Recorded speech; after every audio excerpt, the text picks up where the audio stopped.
Hello. Let me explain how the pivot works. First, put your bricks to the background to enhance visibility. Now click a brick formation.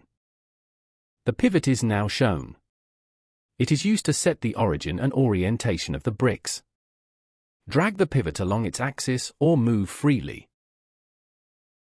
Flip direction by clicking the arrows.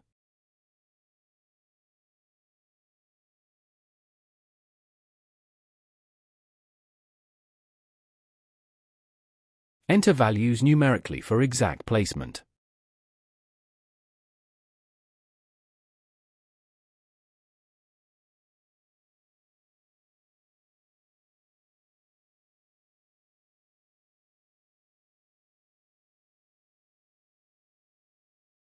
Rotate bricks by dragging.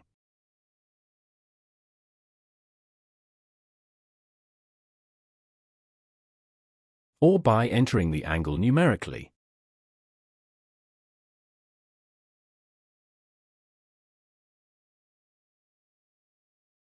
Thank you for watching.